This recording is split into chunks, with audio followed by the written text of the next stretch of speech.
Bonjour, lorsque vous êtes garant de la trésorerie d'une entité, lorsque vous êtes chef comptable, vous êtes DAF, vous êtes responsable financier, bref, vous êtes en charge du suivi des opérations de trésorerie d'une entité, l'outil indispensable à mettre en place pour pouvoir piloter ces opérations de trésorerie est un plan de trésorerie. Alors, dans ce nouveau tutoriel, nous allons aborder la thématique sur les plans de trésor. Nous allons voir déjà qu'est-ce qu'un plan de trésor, quels sont les différents types de plans de trésorerie à mettre en place et nous allons essentiellement nous attarder sur la première catégorie des plans de trésor, notamment le plan de trésor à court terme. Si vous souhaitez aller beaucoup plus loin, dans le programme Excel Pro Academy, nous abordons les deux autres catégories de plans de trésor, notamment le plan à moyen terme et à long terme, avec des fonctionnalités de date et des mises en forme conditionnelles beaucoup plus avancées. Nous arrivons à faire des planifications de trésor sur le moyen et le long terme. Mais dans ce tutoriel offert gratuitement au sein de cette chaîne Excel Coaching, nous allons essentiellement nous attarder sur un cas simple de plan de trésor à court terme. Nous allons voir comment réaliser ces planifications de trésorerie sur une période bien précise. Alors, pour bien faire les choses, j'ai préparé le fichier Excel d'application que je vous laisse télécharger dans la description afin de passer à l'action en même temps que moi sur mon écran. Alors, je vais vous inviter, si vous arrivez nouvellement sur la chaîne, de vous abonner, d'activer la cloche de notification pour ne manquer aucun tutoriel que nous partageons régulièrement au sein de cette chaîne Excel Coaching. C'était Hervé Njoya, promoteur du programme Excel Pro Academy. J'aide des personnes super motivées à booster leur niveau de performance en entreprise grâce à la puissance du tableur Microsoft Excel, ceci via le partage de ma modeste expérience, la formation et les coachings. Alors sans plus tarder, je vous invite une fois de plus de récupérer le fichier d'application et d'éviter de suivre la vidéo en mode passif et de passer à l'action en même temps que moi pour apprendre à mettre en place un plan de trésorerie sur Excel. Alors je vous dis à très vite sur le fichier Excel. Ciao, ciao.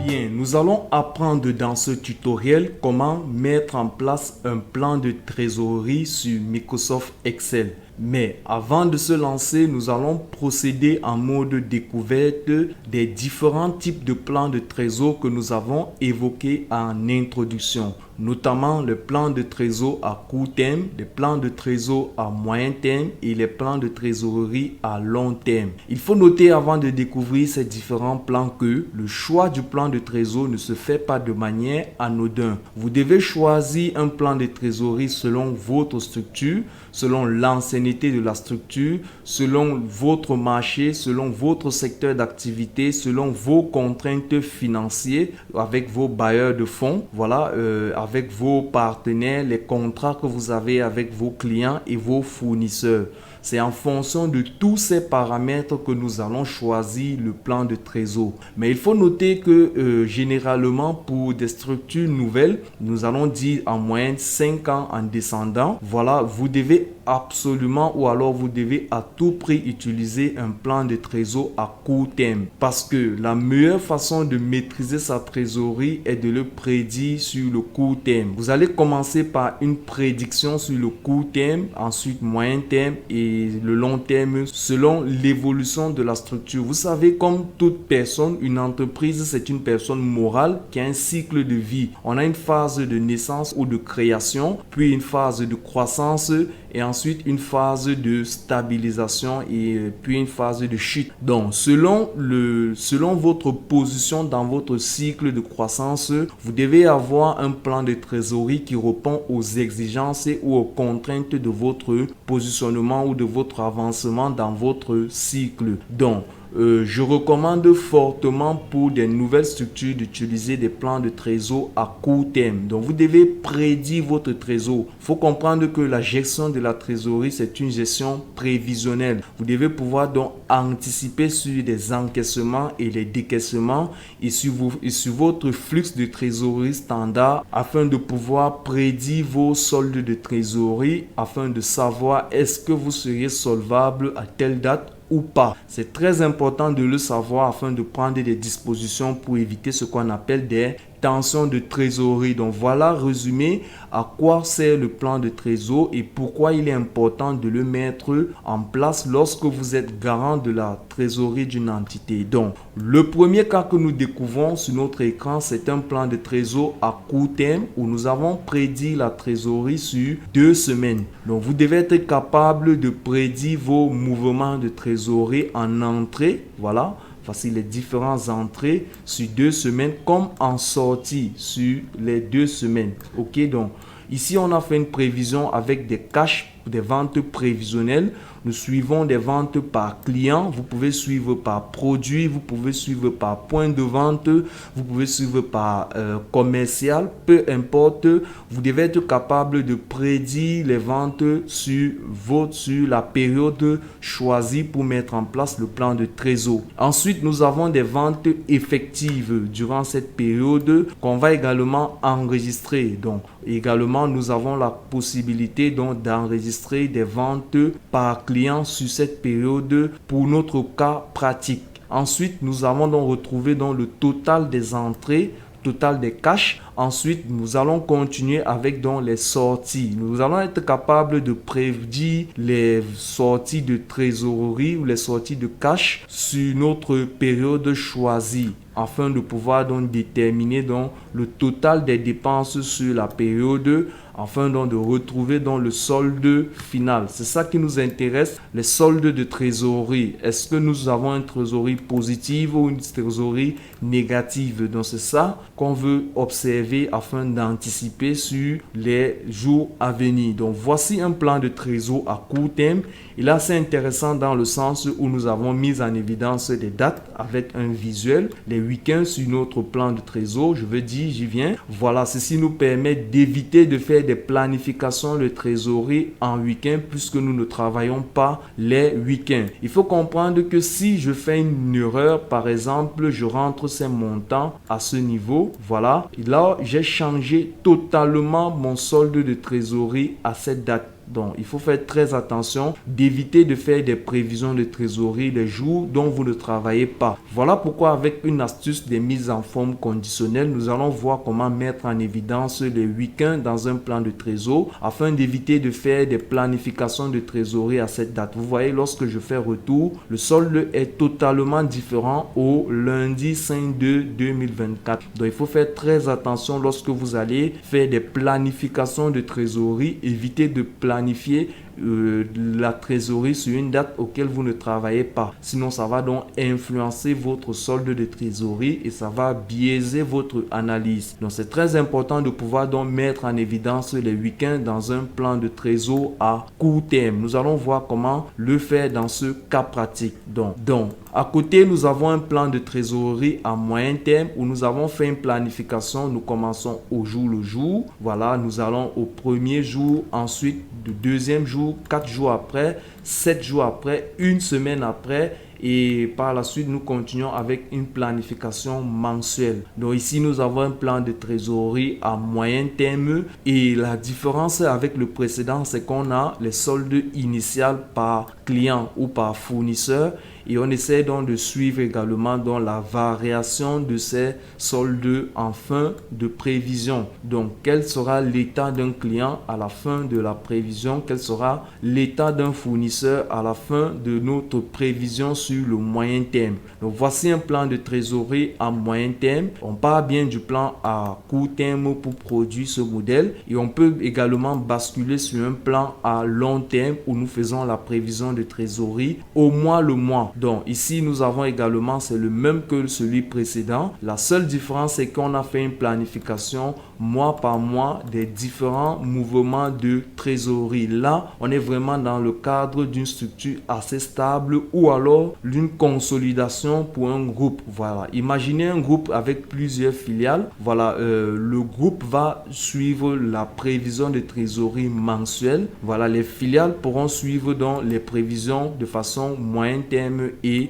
court terme. Mais le groupe de façon générale peut donc planifier sa trésorerie sur le long terme et assigner donc des objectifs aux filiales afin qu'ils vont suivre leur trésorerie sur le moyen ou le court terme. Donc fini les généralités sur des plans de trésor. Nous allons donc commencer par la mise en place de ce cas école de plan de trésorerie. Et pour le faire, je vais créer une nouvelle feuille de calcul. Je vais simplement utiliser le raccourci CTRL-N pour créer mon nouveau classeur et je ne vais pas me prendre la tête. Je vais essayer de reproduire simplement dans notre plan de trésor. Ok, donc nous allons commencer à la date. Nous allons commencer par retrouver les dates. Ok, donc ici je me positionne à D6 et je vais entrer la date du jour. Nous sommes le 22/02 2024. Donc chacun va faire son plan en fonction de sa date. Voilà, nous allons retrouver donc les 14 dates sur les 2 semaines. Donc pour le faire, je me positionne dans la cellule d'après. Je vais simplement dire égal cette date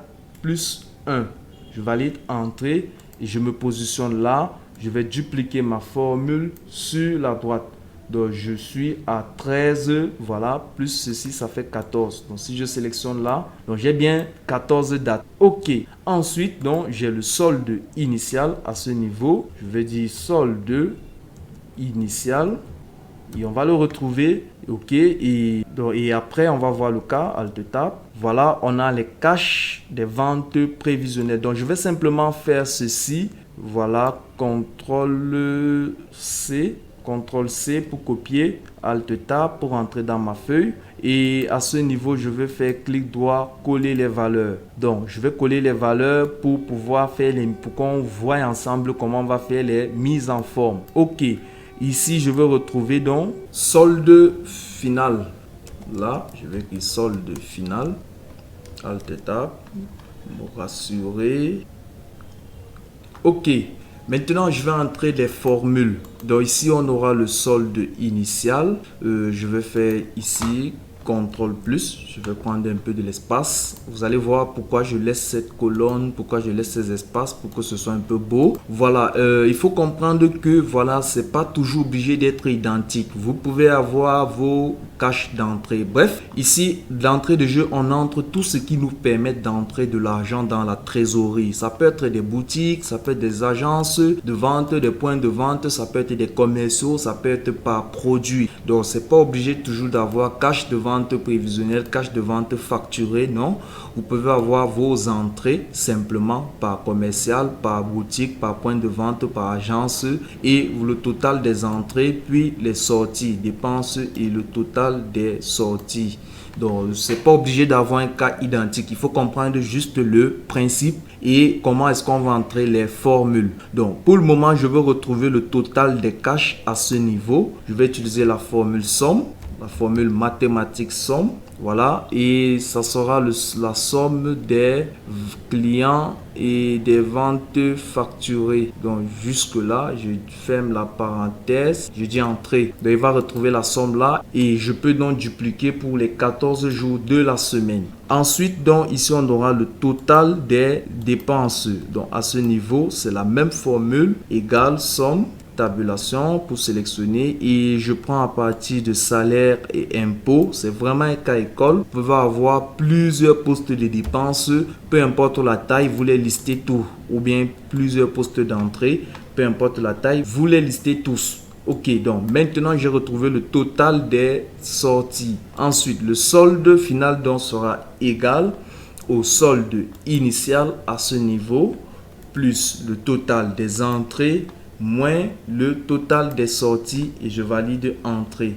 Donc voilà la formule pour retrouver le solde. Les formules dans le plan de trésor sont plutôt simples. Voilà, vous n'allez pas vous casser la tête avec ces formules. Ensuite, le solde initial au second jour sera le solde final du jour précédent. Donc égal, je viens simplement sélectionner ici et je dis entrée. Là, je me positionne, je peux donc dupliquer la formule pour les 13 jours restants. Donc ici, on aura toujours un solde initial, par exemple 100. Vous voyez, tout est passé à 100 parce que c'est le total des entrées. Je fais l'entrée de 50 par exemple. Ici, 50 encore. C'est un exemple. Et la sortie par exemple de 80. Ensuite de 75. Et on a le solde de 45 au second jour, ainsi de suite. Donc, voici comment on pourra remplir notre plan de trésorerie. Donc, je vais supprimer les montants entrés et voilà. Donc, après avoir retrouvé les formules, maintenant notre plan de trésor il est presque prêt. On va commencer donc par des mises en forme. Donc, je vais déjà casser un peu cet espace là. Comme ceci, voilà. À ce niveau également, contrôle, je sélectionne là tous ces interlignes que j'ai créés et je vais baisser un tout petit peu comme ceci à la fois. Voilà, c'est nettement mieux. À ce niveau, je vais sélectionner toute la feuille et je vais choisir la police Verdana. Donc j'aime bien le Verdana. Simplement, je vais baisser la taille à 10. Par exemple, 9, on va laisser à 10. Voilà, c'est nettement mieux. Et qu'est-ce que je vais faire d'autre? Je vais baisser un peu ici. Maintenant, les éléments d'en-tête, là, je vais les mettre en gras. Contrôle, total des ventes entrées, total des cash des ventes facturées, total de cash. Voilà, la ligne dépenses et total des dépenses et solde final. On va donc simplement mettre tous ces éléments en gras et on va baisser encore un peu la taille et je vais choisir la couleur, le noirci. Voilà, ce noir un peu foncé. Voilà, ok. Par contre, à ce niveau, les éléments contrôle également là, contrôle maintenu et les dépenses, les libellés des dépenses, je maintiens avec la touche contrôle. Je vais formater également les valeurs, donc également je vais à accueil et ici je vais choisir cette couleur moins clair. Voilà, nous prenons plutôt celui-ci comme ceci et on va baisser aussi la taille à 9. Donc on va laisser les tailles à 10. On va laisser les tailles à 10, c'est mieux à 10 pour garder l'uniformité. Voilà, ok. Maintenant nous avons les dates à l'en-tête, donc pas de souci pour les dates. Maintenant nous allons entrer les lignes. Nous allons faire ces lignes, ces éléments. Regardons ensemble. Nous allons entrer, voilà, les dates ont deux lignes au-dessus et en dessous. Ensuite au niveau des totales, des caches, on a des lignes. Donc ok, on va le faire pareil. Alt tabulation pour revenir dans notre feuille de travail à ce niveau. Ok, donc là je sélectionne des dates comme ceci et je fais CTRL SHIFT 1. CTRL SHIFT 1 pour ouvrir une boîte. Je sélectionne les dates comme ceci et je fais CTRL SHIFT 1. Ok, la boîte de dialogue format de cellule s'ouvre. Ou alors vous faites simplement clic droit, format de cellule, vous apparaissez toujours au même endroit. On va aller à bordure et on va définir cette bordure. Ceci, je sélectionne déjà cette bordure et la couleur du trait, je vais prendre cette couleur. Voilà, et je vais dire en haut et en bas. Je dis OK. Donc, je viens d'insérer mes bordures. Ensuite, à ce niveau, total des caches, je vais simplement venir souligner cet élément. Pareil, total des ventes, là je fais contrôle, total des dépenses, total des dépenses, voilà, total des cash, pardon. Et solde initial, solde final, accueil, on va souligner ces éléments. Ok, simplement là. Ensuite, je vais mettre une bordure ici, une bordure inférieure. Là, CTRL SHIFT 1 et je sélectionne cette bordure, couleur, je prends cette couleur moins claire et je choisis là. Non, je veux la bordure inférieure, celle du bas. Donc vous voyez, j'ai choisi là. Quand je veux annuler, je clique simplement dessus pour annuler et je dis OK. Voilà, j'ai cette bordure inférieure, c'est cette bordure que je voulais. Également ici, je vais faire la même chose, F4 pour reprendre mon élément. Voilà, et également ici, donc à ce niveau également, je vais plutôt prendre au niveau des dépenses là. Je sélectionne là et je fais F4. Je veux reproduire la mise en forme que je viens de faire, l'action que je viens de faire. On fait simplement F4 pour reproduire l'action. Et maintenant, je vais sélectionner ici le total là. CTRL SHIFT 1. Je reviens à ce niveau, sélectionne bien cette bordure, couleur. Je prends celle-ci et je dis en haut et en bas, je dis OK.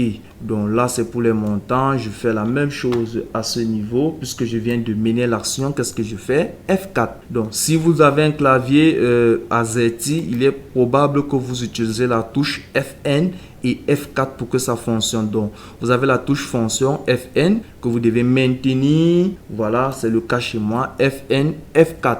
Donc, dans d'autres claviers, la touche F4 marche bien. Donc, OK, je viens de mettre mes bordures. Voilà, accueil, on peut aller à affichage plutôt et enlever le quadrillage pour voir à quoi ça ressemble déjà notre plan de trésor. Donc, voilà, on va pouvoir entrer les éléments. Ainsi de suite, les formules vont se mettre à jour automatiquement. Donc, à ce niveau, je pense que notre plan de trésor, il est presque OK. Donc, on va contrôler avec l'initial. Là, voilà, il y a le titre qu'il faut écrire et OK.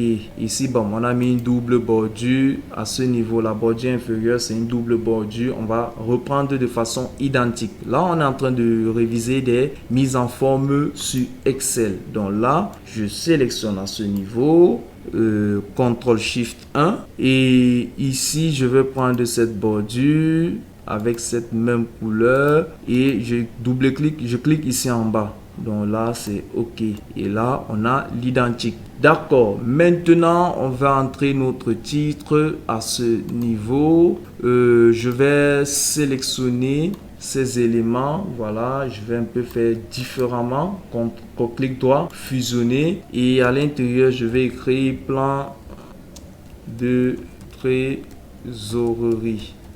Voilà, établissement. Voilà, XXX par exemple. Je peux mettre la date du jour au 22/02/2024. Voilà, on peut faire comme ceci. Voilà notre titre, aussi simple. Accueil, je vais mettre en gras, augmenter la taille. Et bordure inférieure plutôt ici, bordure inférieure pour avoir tout un long trait. Voilà, c'est nettement mieux. Voilà. OK, maintenant, je pense qu'il ne manque qu'à faire si on veut avoir la visualisation identique du cas d'école. Voilà, là, c'est sélectionné ici. CTRL. On va prendre à partir d'ici. Voilà, jusqu'en bas là. Je vais vous montrer l'astuce pour avoir votre plan de trésor dans un cadre unique. Voilà, à ce niveau, on va prendre là comme ceci. OK. Et accueil, on va mettre dans remplissage. On prend ce remplissage. Voilà. OK. On a notre plan de trésor.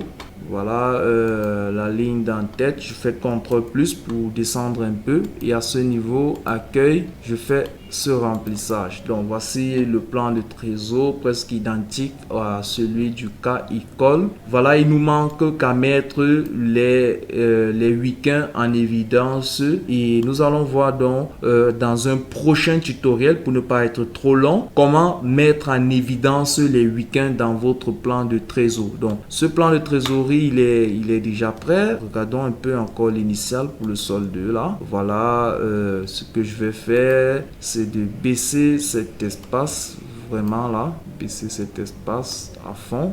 Voilà, et maintenant on peut faire nos prévisions de trésorerie. On va faire un exemple ensemble. Voilà, vous êtes libre de le faire. On a 1500 euros, 1500 francs CFA, 1500 dollars selon votre monnaie, voilà, de solde initial. On a 150, pardon, prévision pour le client 1 à la date C et les ventes facturées pour cette date 250, 350 par exemple. On va payer des commissions de 700 à nos partenaires, location de 50 par exemple, achat divers de 100. Voilà. On peut revenir à une autre date là. Le risque ici, c'est qu'on n'a pas mis en évidence les week-ends et on peut donc faire une prévision de trésorerie le week-end et ce n'est pas bon. Donc, à ce niveau, on a 250 par exemple. C'est un exemple, hein. Je fais juste des simulations pour qu'ensemble, on voit comment ça marche. Ok, là, on va dire autre dépense 200 par exemple. Alors, on passe à un solde négatif. Il faut donc mettre en évidence lorsque le solde est négatif. Donc là, je sélectionne là, contrôle et également le solde final. Je fais CTRL SHIFT 1 ou clic droit simplement pour aller au format de cellule. Clic droit, format de cellule à ce niveau. Ok, je vais à nombre et je vais dire nombre là, pas de décimale. Utiliser le séparateur des milliers et je vais choisir le quatrième option. Lorsqu'un nombre est négatif, il met le moins et il met en rouge. Donc, je dis OK. Donc, voilà, la mise en forme, elle est bonne. Lorsqu'on aura un solde positif encore, il va passer au noir. Voilà, c'est super. Et si on a un solde négatif, donc, il passe au rouge. Donc, notre plan de trésorerie fonctionne bien. Il ne manque plus qu'à retrouver les week-ends afin d'éviter de faire des prévisions de trésorerie, une date de week-end.